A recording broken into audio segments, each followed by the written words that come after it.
Muy buenas tardes a todos, dando continuidad al conjunto de seminarios y ya para culminar con el bloque de patología de cuello, vamos a hablar hoy acerca de las lesiones de esófago, opciones de manejo. Tutoría a cargo de la doctora Elubia Ferreira.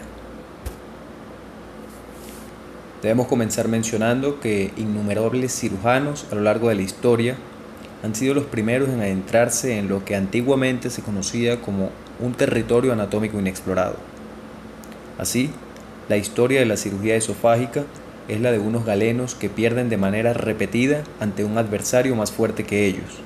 Sin embargo, estos persisten en una lucha muy desigual hasta que llegan a comprender la naturaleza de los problemas y consiguen ganar la batalla. De esta manera, recordemos desde el punto de vista histórico que ya desde el 3000 a 2500 a.C. se describía en el papiro quirúrgico el tratamiento de lesiones de la cavidad oral y de la faringe que comprometían el esófago. Por otra parte, desde la descripción de la perforación esofágica hace más de 250 años, el diagnóstico sigue siendo difícil, el tratamiento controvertido y la mortalidad elevada. Posee un espectro clínico bastante amplio que puede ir desde pequeñas lesiones contenidas hasta lesiones fulminantes para el paciente. Así, el abordaje quirúrgico agresivo es necesario en muchos casos. Sin embargo, también hay un sitio para el tratamiento conservador. Desde el punto de vista etiológico, las causas de la perforación esofágica o de las lesiones del esófago pueden dividirse en intraluminales y extraluminales. Desde el punto de vista anatómico, y únicamente para recordar algunos detalles, ya que este fue un tema bastante bien explicado en el seminario anterior, el esófago no es más que un conducto muscular de aproximadamente 25 a 30 centímetros que conecta a la faringe con el estómago, que posee tres porciones: una cervical que se extiende desde C6 a D2, que posee a la denominada estrechez cricofaringea producida por el constrictor inferior de la faringe, un segmento torácico que se extiende desde D2 a D8 y que posee a la denominada estrechez bronquioaórtica producida por el bronquio principal izquierdo, y el segmento abdominal que discurre a través del hiato esofágico a nivel de D10, atravesando a la membrana frenoesofágica del Lambert-Bertelli que posee a la estrechez diafragmática.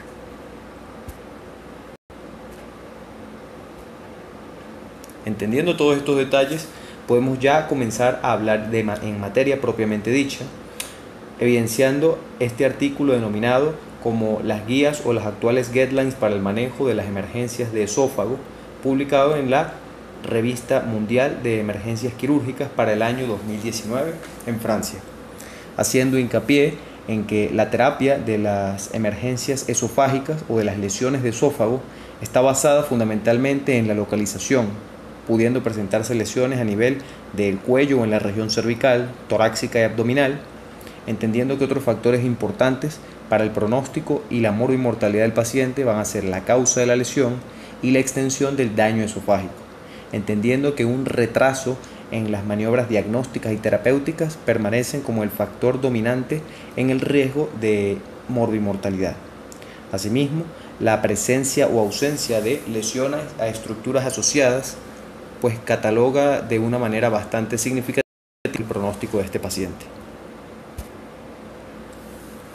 Comencemos mencionando a las lesiones por cuerpos extraños. Se dice que aproximadamente el 80% de los cuerpos extraños ingeridos pasan por el tubo digestivo sin eventualidades. Sin embargo, del 20% restante, no es un porcentaje menor el que pudiese condicionar alguna serie de complicaciones. De esta manera, la impactación de los cuerpos extraños a lo largo del esófago va a depender de elementos o factores como el tamaño, así como también el tipo de cuerpo extraño. La lesión tiende a ocurrir fundamentalmente a nivel de lo que es la hipofaringe y así como también a nivel del estrecho torácico superior, jugando un papel fundamental las ya mencionadas anteriormente estrecheces, fundamentalmente la cricofaringea y la bronquioaórtica. De esta manera, las lesiones por cuerpos extraños poseen un curso evolutivo bastante importante que puede ir desde una perforación aguda con evolución asintomática inicial hasta que posteriormente se genere un empiema o un absceso en el mediastino. Algunas de las manifestaciones clínicas que caracterizan este tipo de lesiones están dadas por la disfagia o si llegase a producirse una obstrucción distal, la inhabilidad, en este caso, o incapacidad del paciente para tragar saliva. Otras condiciones o manifestaciones clínicas pueden estar presentes o ausentes, y entre ellas encontramos la odinofagia, la rigidez cervical, dolor retroesternal, así como también que el paciente refiera la sensación de cuerpo extraño, sobre todo a nivel cervical medio e inferior. De esta manera es importante entender cuáles son los pasos a seguir para llevar a cabo un diagnóstico apropiado desde el punto de vista clínico inicialmente, interrogando bien al paciente y entendiendo la historia clínica, el desenlace o el inicio de la enfermedad actual y cuáles son los estudios apropiados para establecer el diagnóstico de manera precoz. Así, es importante mencionar que radiografías de cuello, tórax y abdomen por lo general permiten determinar la presencia o ausencia de un cuerpo extraño, así como también la localización del mismo, con un grado de recomendación 1C. Sin embargo, un dato bastante importante es que otras series reportan que en casos de la impactación de bolos alimenticios, objetos de metal, pilas, baterías, espinas de pescado, huesos, en este caso de pollo, por ejemplo, con la evaluación inicial desde el punto de vista radiológico puede dar tasas falsos negativos tan elevados como de hasta un 85%. Y es por eso que se ha determinado que la tomografía computarizada debe ser llevada a cabo en aquellos pacientes donde hay sospecha de lesión o perforación de esófago secundaria a la ingesta de cuerpos extraños, en aquel paciente que se encuentre hemodinámicamente estable. Esto con un grado de recomendación 1B. Por otra parte, este estudio denominado endoscopia urgente en aquellos pacientes con la ingesta de cuerpos extraños que han condicionado algún tipo de complicación, estudio llevado a cabo entre los años 1994 y 2018 y publicado para el siguiente año, permite establecer o determinar la importancia que tiene la endoscopia tanto en la modalidad diagnóstica como terapéutica. De esta manera, la endoscopia flexible es recomendada ampliamente como tratamiento de primera línea ante la persistencia de un cuerpo extraño generando alguna complicación o disconfort en el paciente con un grado de recomendación 1B. Por otra parte, es importante mencionar también que en aquellos pacientes con persistencia de síntomas ocasionados por el cuerpo extraño, la evaluación endoscópica debe llevarse a cabo, aun cuando se sospeche o no logremos evidenciarlo, sospechar el diagnóstico desde el punto de vista radiológico. Asimismo, la extracción de los cuerpos extraños mediante endoscopia permite identificar el objeto, valorar el estado de la mucosa subyacente y de la misma forma comprobar si se ha producido algún tipo de complicación. No obstante, también es importante mencionar que existen varios factores de riesgo para la extracción endoscópica, como serían que el objeto sea punzante o cortante, la presencia de divertículos esofágicos, la impactación esofágica de más de 24 horas o la localización en el tercio proximal del mismo. Así, es importante entender o mencionar asimismo en qué condiciones se debe considerar el tratamiento quirúrgico en caso de lesiones por ingestión de cuerpos extraños y cuál es el tiempo apropiado para la cirugía. Pues bien, es importante mencionar que la cirugía como tratamiento inicial debe llevarse a cabo en aquellos casos donde hay una elevada sospecha de perforación de esófago con una contaminación mediastínica o pleural importante con un grado de recomendación 1B, entendiendo por lo general que este tipo de pacientes tienden a llegar hemodinámicamente inestables a la emergencia o con aquellas condiciones clínicas que nos ponen o nos tienen que hacer pensar en algún tipo de complicación como la presencia de dificultad respiratoria, taquicardia, hipotensión, leucocitosis, acidosis metabólica, elevación de los reactantes de fase aguda, entre otros. Así, las potenciales complicaciones o indicaciones, mejor dicho, para el tratamiento quirúrgico incluyen en este caso la incapacidad para extraer el cuerpo extraño, la perforación del esófago en algún segmento, como mencionamos anteriormente, acompañado de una contaminación mediastínica importante, así como también aquellos cuerpos extraños que se encuentran impactados a estructuras vitales como el arco aórtico. De la misma manera, como ya mencionamos, las complicaciones típicas que nos pudiesen desencadenar un absceso mediastínico bastante importante determinan que el tratamiento de entrada deba ser quirúrgico. Ahora bien, ¿cuáles son las conductas quirúrgicas a tomar cuando se producen complicaciones por la ingesta de lesiones, por la ingesta de cuerpos extraños, ¿sí? En este caso, el tratamiento quirúrgico va a depender fundamentalmente de la localización de la impactación del cuerpo extraño, las comorbilidades y el estado general del paciente. Así, se dice que desde el punto de vista del abordaje se puede llevar a cabo un abordaje abierto o mínimamente invasivo para generar, en este caso, una esofagotomía y de la misma manera permitir la extracción del cuerpo extraño y el cierre primario. Este tratamiento se debe llevar a cabo en todos aquellos pacientes que se encuentren desde el punto de vista hemodinámicamente estables, ¿sí? De la misma forma, como mencionamos y como se puede evidenciar en la figura inferior, la esofagotomía con la extracción del cuerpo extraño y el cierre primario debe ser considerado fundamentalmente en aquellos casos donde se encuentre limitada la contaminación mediastínica.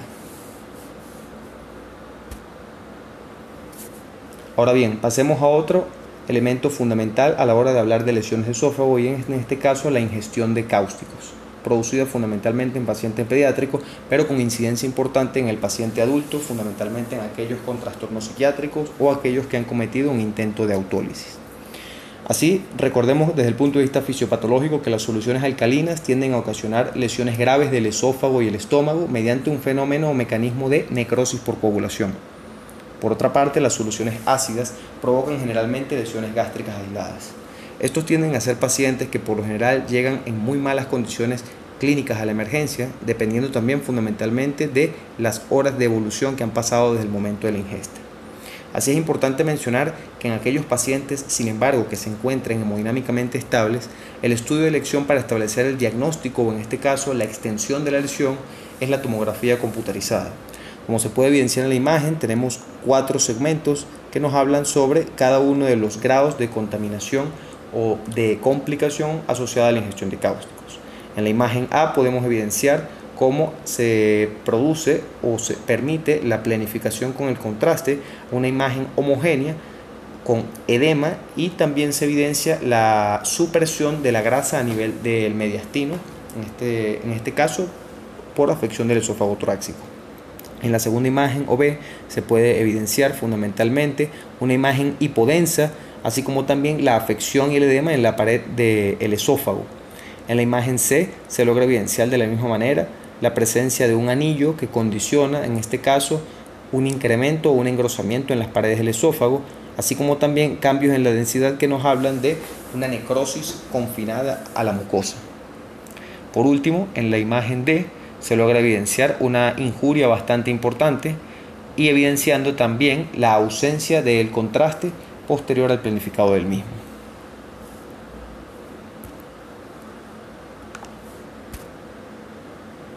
Cuanto al manejo de las lesiones por ingestión de cáusticos, como ya mencionamos, estos tienden a ser pacientes que pueden llegar en condiciones severas a la emergencia. Es fundamental la estabilización hemodinámica más el manejo y garantizar una vía aérea, la reanimación intensa con líquidos, fundamentalmente cristaloides y antibióticos de amplio espectro. No debe inducirse el vómito. Recordemos el riesgo que genera la reexposición, en este caso a la mucosa esofágica dañada, al agente quelante o productor de la lesión. Y por supuesto, la ya mencionada valoración de la lesión mediante los estudios respectivos. Ahora bien, ¿juega o no juega un rol importante la endoscopia o el abordaje endoscópico con las lesiones en cuanto a la ingestión de cáusticos? Por supuesto que sí. Recordemos que la primera complicación en la ingestión de cáusticos es la formación de estenosis esofágica. Pues bien, las dilataciones endoscópicas representan el tratamiento de primera línea para este tipo de estenosis. De la misma forma, recordemos que las estenosis o las dilataciones para las estenosis esofágicas deben ser llevadas a cabo aproximadamente en 3 a 6 semanas posterior a la ingestión en este caso, y la estabilización del paciente. Un elemento fundamental es recordar que la reconstrucción del esófago o la reconstrucción del tránsito se debe considerar posteriormente en aquellos pacientes donde hubo falla de la dilatación endoscópica. Y de la misma forma es importante mencionar cuáles son las indicaciones para llevar a cabo un tratamiento conservador o no quirúrgico. Pues bien, en todos estos pacientes donde hayan condiciones de estabilidad hemodinámica al momento del ingreso, no se debe llevar a cabo de entrada el tratamiento quirúrgico, sino, como ya mencionamos, las dilataciones o el manejo endoscópico.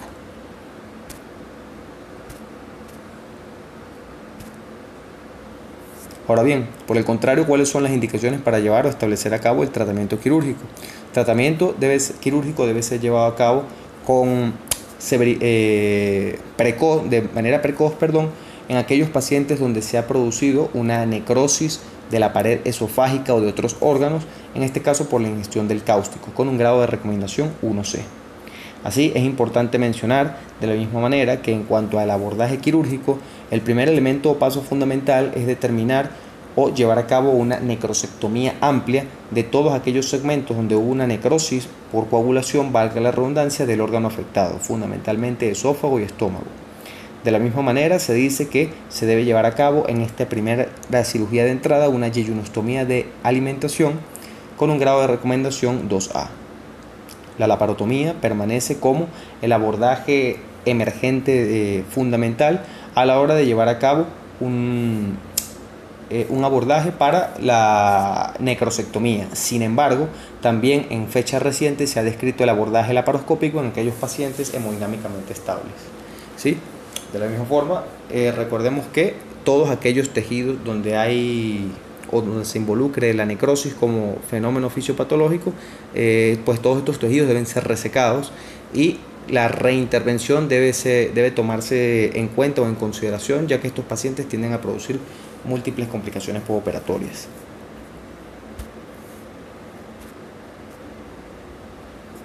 Por otra parte, recordemos asimismo que la esofagectomía y la gastrectomía, inclusive como procedimiento combinado, puede llevarse a cabo inclusive con abordajes combinados, bien sea mediante cervicotomía o toracotomía, o inclusive mediante toracotomía con laparotomía, entendiendo que estos pacientes, como mencionamos nuevamente, pues tienden a llegar en malas condiciones clínicas y por lo tanto la reconstrucción del tránsito posterior a la necrosectomía o a la esófago-gastrectomía se encuentra contraindicada de entrada con un grado de recomendación 1A, ya que la reconstrucción inmediata en este tipo de pacientes pues se encuentra evidentemente condenada al fracaso por las condiciones del mismo. Por otra parte, se dice que las resecciones gástricas parciales no se encuentran recomendadas, por lo tanto lo que se recomienda es llevar a cabo una necrosectomía amplia o la exéresis de todos aquellos tejidos no viables producto de la necrosis por coagulación y, si está muy bien fundamentado, llevar a cabo una exclusión esofágica. Otro grupo de lesiones lo constituyen la perforación iatrogénica o las lesiones por instrumentación, entendiendo que estas constituyen hasta un 59% de las perforaciones esofágicas. La endoscopia representa el instrumento o la herramienta que tiende a producir mayor cantidad de este tipo de perforaciones. La diagnóstica apenas una incidencia de un 0.03%, ocurriendo normalmente a nivel del faringe, fundamentalmente por la desprotección de la cara posterior de la mucosa esofágica a ese nivel, mientras que la endoscopia terapéutica tiene un mayor índice de complicaciones. Por ejemplo, la dilatación de estenosis anteriormente mencionada puede condicionar hasta un 6% de perforaciones de esófago y la escleroterapia por varices hasta un 1 o un 3%. Sin embargo, y aunque en menor proporción, otro tipo de procedimientos pueden producir lesiones al esófago de forma iatrogénica, como por ejemplo la ecocardiografía transesofágica, la intubación endotraqueal, colangiopancreatografía retrógrada endoscópica, entre otros. De esta manera, es importante entender cuáles son los estudios fundamentales a la hora de establecer el diagnóstico de una perforación de esófago. De entrada, es importante mencionar que se encuentra ampliamente recomendado el uso inicial de la tomografía computarizada, ya que permite determinar no únicamente la solución de continuidad o la extravasación del contraste, sino que también permite establecer con mayor precisión el diagnóstico de lesiones de estructuras contiguas. Por otra parte, el esofagograma también se ha descrito como un estudio bastante reproducible con una alta sensibilidad y especificidad para el diagnóstico de perforaciones esofágicas. Recordemos asimismo que múltiples signos indirectos también nos pueden hacer sospechar sobre una perforación de esófago con un estudio mucho más económico como lo es la rayos X de tórax, donde se puede evidenciar la presencia de neumomediastino, enfisema subcutáneo, hidrotórax, neumotórax o inclusive el colapso del pulmón. La presencia de leucocitosis nos ayuda a reafirmar dicho diagnóstico. Por otra parte, en cuanto a la perforación de esófago, recordemos que la endoscopia, pues como hemos mencionado, juega un papel fundamental con un grado de recomendación 2A para aquellas perforaciones producidas inclusive por una endoscopia. De esta manera se define que la endoscopia digestiva superior, cuando en ocasiones tiende a hacer el estudio que pueda producir la complicación o la perforación, pues con este mismo abordaje o en el mismo tiempo endoscópico se puede llevar a cabo la reparación de la misma, bien sea con la aplicación de endoclips, prótesis, entre otros, entendiendo que esto va a depender fundamentalmente de la severidad, extensión de la lesión y la condición clínica del paciente. Ahora bien, ¿cuáles son las condiciones en las cuales podemos determinar un tratamiento no quirúrgico de una perforación iatrogénica de esófago? Fundamentalmente en aquellos pacientes donde la disrupción o la perforación del esófago se encuentre contenida y hay una mínima contaminación mediastínica con un grado de recomendación 1C. Así podemos evidenciar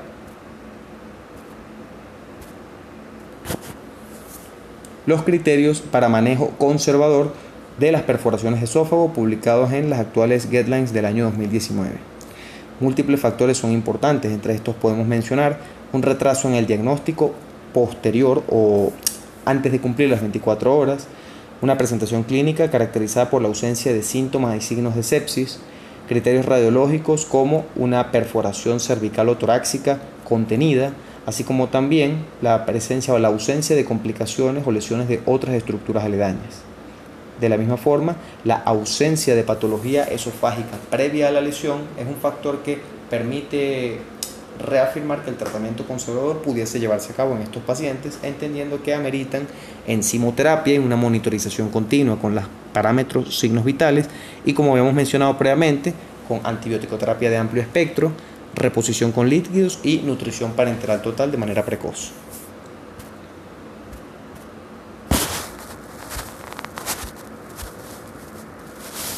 ¿Sí? Ahora bien, ¿cuáles son las indicaciones para el tratamiento quirúrgico en el contexto de una perforación de esófago? Recordemos fundamentalmente que en aquellos pacientes donde evidenciemos signos de bajo gasto o signos asociados a sepsis sistémica, el tratamiento es quirúrgico de entrada. Un dato fundamental es que la mortalidad de los pacientes en los cuales se llevó a cabo tratamiento quirúrgico antes de las 24 horas no superó el 10%, mientras que aquellos pacientes que ameritaban tratamiento quirúrgico de entrada y se retrasó el diagnóstico más de 24 horas, la mortalidad ascendió hasta un 30%. Como se puede evidenciar, en fecha reciente ya se ha determinado la seguridad de los procedimientos de mínima invasión como la toracoscopia o la laparoscopia para lo que corresponde a el debridamiento del tejido necrótico, así como también la síntesis primaria del segmento esofágico involucrado, asegurando posteriormente con un buen drenaje la evolución satisfactoria del paciente. Por lo tanto, ¿cuáles son los principios generales para el manejo quirúrgico de la perforación de esófago, bien sea por abordaje mínimamente invasivo o abierto? Número 1, la excelente exposición del tejido, el debridamiento de los tejidos no viables, el cierre del defecto o la síntesis primaria, así como también el refuerzo de esta síntesis primaria utilizando bien sea un segundo plano de sutura o inclusive posterior al segundo plano de sutura algún parche autólogo que puede estar condicionado por el mismo tejido muscular del paciente, como por ejemplo músculo intercostal, músculo diafragma, o se han descrito también el uso de parches heterólogos que en teoría pudiesen condicionar una disminución en el desarrollo de fístulas posoperatorias. Por supuesto, fundamental el adecuado drenaje posoperatorio.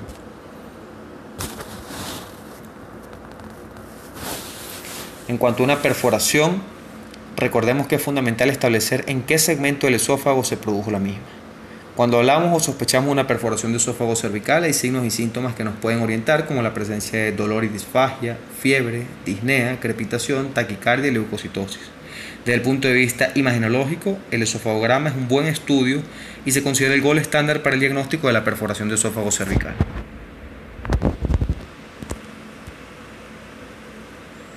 Por otra parte,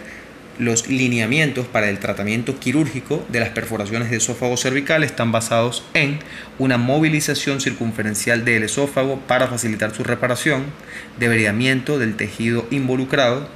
llevar a cabo una síntesis en monoplano o en biplano libre de tensión para asegurar un cierre seguro de la perforación, como habíamos mencionado, el uso o el refuerzo con un parche autólogo, en este caso pudiendo estar dado por músculo esternocleidomastoideo, músculo digástrico, por supuesto siempre bien vascularizado y un adecuado drenaje. Por otra parte, recordemos que si es un paciente con signos de sepsis sistémica o aquel paciente donde probablemente fracase el tratamiento de la sutura primaria o la reparación, por lo general, aquellos pacientes donde hay lesiones o disrupción del esófago de más del 50%, un drenaje mediante una cervicotomía se encuentra ampliamente recomendado.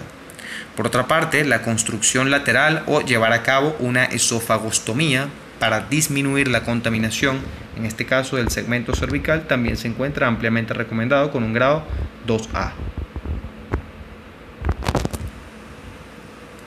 Cuanto a la perforación del esófago torácico, esta tiende a producir un cuadro mucho más agudo y cataclísmico, con pacientes que pueden desencadenar sepsis sistémica debido a una contaminación mediastínica importante. La presencia radiológica de un derrame pleural derecho nos hace sospechar una rotura proximal, mientras que un derrame pleural izquierdo una rotura distal. Asimismo, dolor torácico, taquicardia, taquipnea, fiebre, leucocitosis orientan el diagnóstico y lo que actualmente se denomina la tríada de Mackler, caracterizada por enfisema subcutáneo, dolor torácico y vómitos. Por otra parte, es importante mencionar que el manejo de las perforaciones de esófago torácico, cuando se encuentra condicionando una contaminación mediastínica bastante importante, se debe llevar a cabo el tratamiento quirúrgico de entrada con el debridamiento del tejido, llevar a cabo posteriormente al control de la contaminación, una reparación o una síntesis primaria libre de tensión y asegurar un adecuado drenaje torácico. De la misma forma, es importante mencionar que previo a establecer el tratamiento quirúrgico, desde el punto de vista diagnóstico, la tomografía axial computarizada es bastante importante a la hora de llevar a cabo el diagnóstico de una perforación de esófago torácico para conocer la extensión de la lesión. En la imagen que se ve en la diapositiva podemos evidenciar una colección mediastínica bastante importante en el campo pulmonar derecho.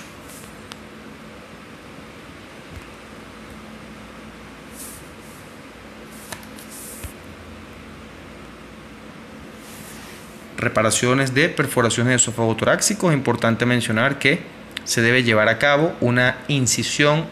bastante importante en sentido longitudinal para exponer de manera adecuada la mucosa a la hora de llevar a cabo la reparación. Se encuentra ampliamente recomendado asimismo la reparación en dos planos, permitiendo el afrontamiento de la capa mucosa y de la muscular de manera precisa. Como vemos en la imagen inferior izquierda, el refuerzo con un parche autólogo, en este caso de músculo diafragma, y en la imagen de la derecha, como todos estos procedimientos, ya con bastante evidencia probada, pueden llevarse a cabo bien sea de forma toracoscópica o inclusive por laparoscopia en aquellos segmentos de esófago abdominal involucrado.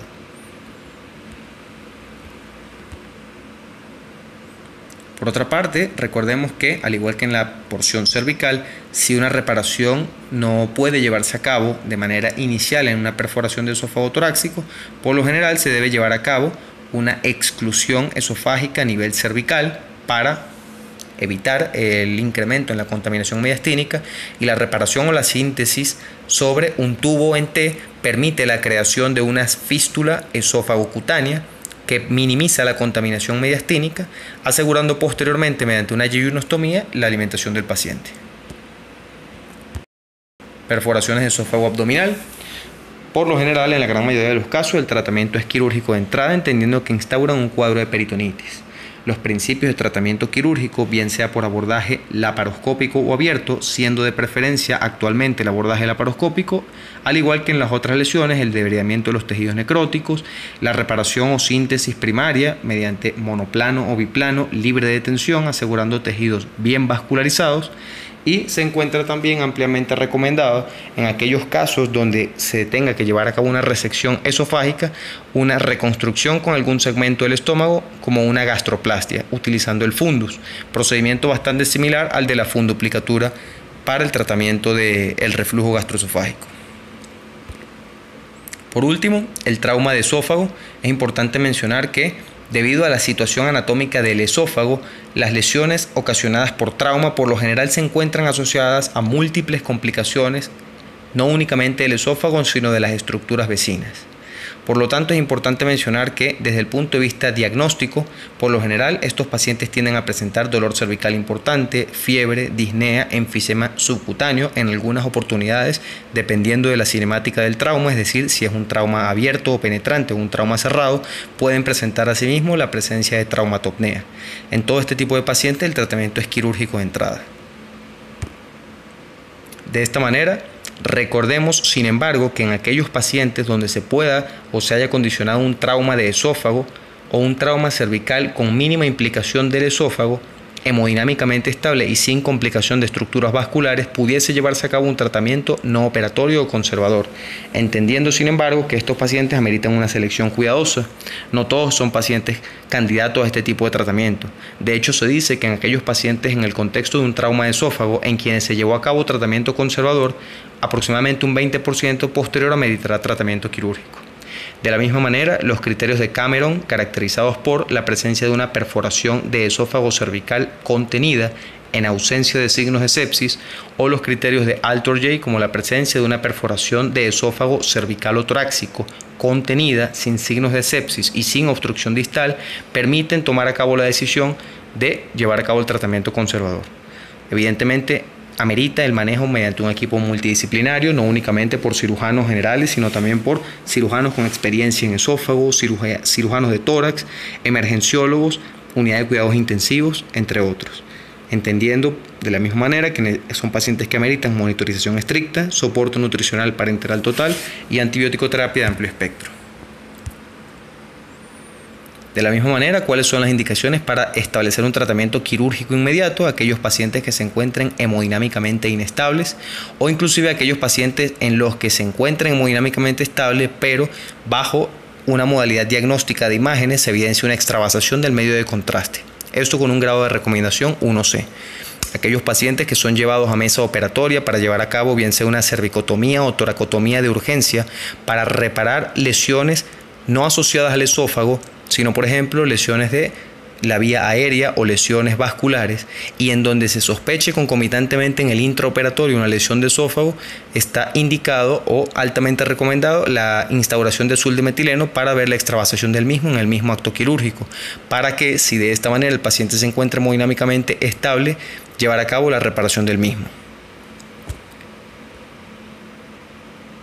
Ahora bien, ¿cuáles son los procedimientos quirúrgicos más apropiados en el contexto de un trauma de esófago? Pues bien, recordemos que, como en la gran mayoría de los casos se encuentra afectado el esófago cervical, siendo este segmento del esófago el mayormente involucrado en el contexto de un traumatismo,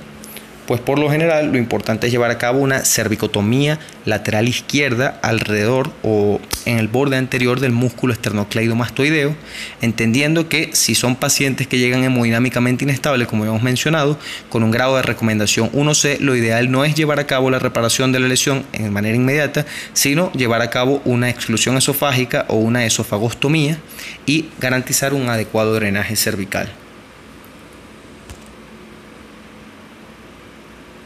Por otra parte, también es importante mencionar que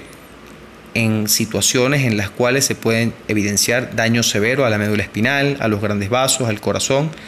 pues también es importante entender que la reparación o la reconstrucción del esófago quedaría para un segundo plano. De la misma forma,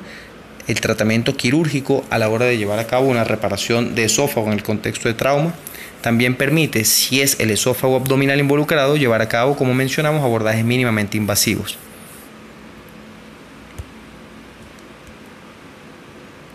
En el contexto de la cirugía de control de daño, en aquel paciente que se encuentre hemodinámicamente inestable,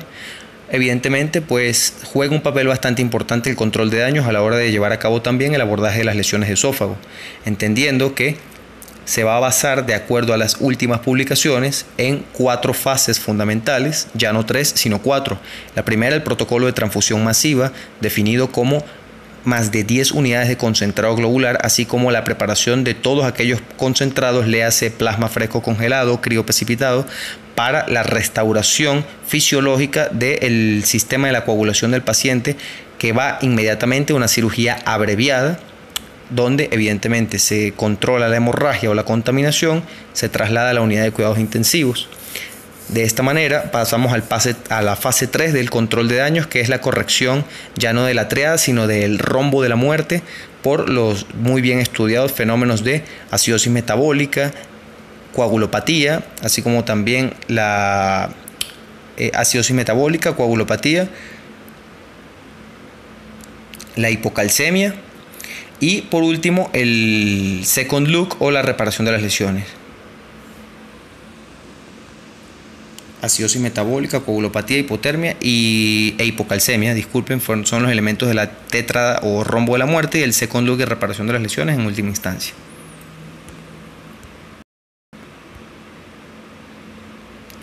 Como mencionamos, el abordaje mínimamente invasivo ha llegado para quedarse y ya se han descrito múltiples series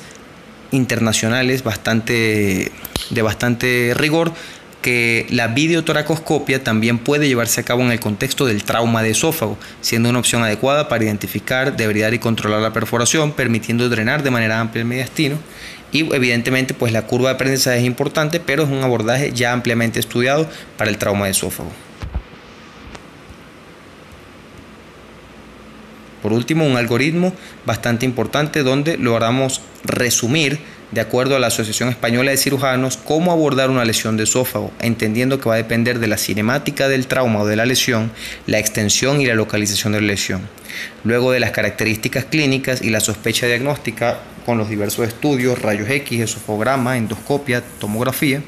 determinar si estamos ante la presencia de un paciente hemodinámicamente estable con perforación contenida, establecer tratamiento conservador, nutrición parenteral, antibiótico-terapia, endoprótesis, clips o drenajes. Si es una perforación libre, el tratamiento quirúrgico de entrada, bien sea por abordaje mínimamente invasivo o abierto.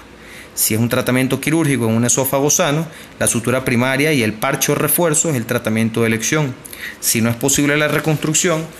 se debe llevar a cabo la sutura sobre un tubo en T para establecer una fístula esófago-cutánea, la exclusión esofágica y la derivación. Mientras que si es una perforación o lesión en un esófago patológico, dependiendo del tipo de patología previa, se debe llevar a cabo cada una de las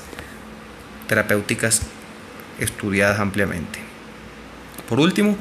la mortalidad en la perforación de esófago alcanza el 18% en algunas series. La etiología de la perforación afecta el pronóstico. La perforación del esófago cervical es la de mejor pronóstico, con una mortalidad de un 6%, comparada con la torácica o abdominal, que alcanza un 27 y un 21% respectivamente. De la misma forma, el tratamiento conservador, si no se lleva a cabo de forma apropiada, puede llevar a cabo una mortalidad de hasta un 18%. La perforación esofágica es un proceso grave que precisa diagnóstico y tratamiento precoz en un centro con experiencia en patología esofágica. Las estadísticas en nuestro centro: egresos hospitalarios de perforación traumática de esófago torácico en los últimos 4 años, del 2016 al 2019, así como también el tipo de procedimiento llevado a cabo, y por último la especialidad involucrada en el ingreso y en el desarrollo y egreso de cada uno de estos pacientes. Por su atención, muchísimas gracias.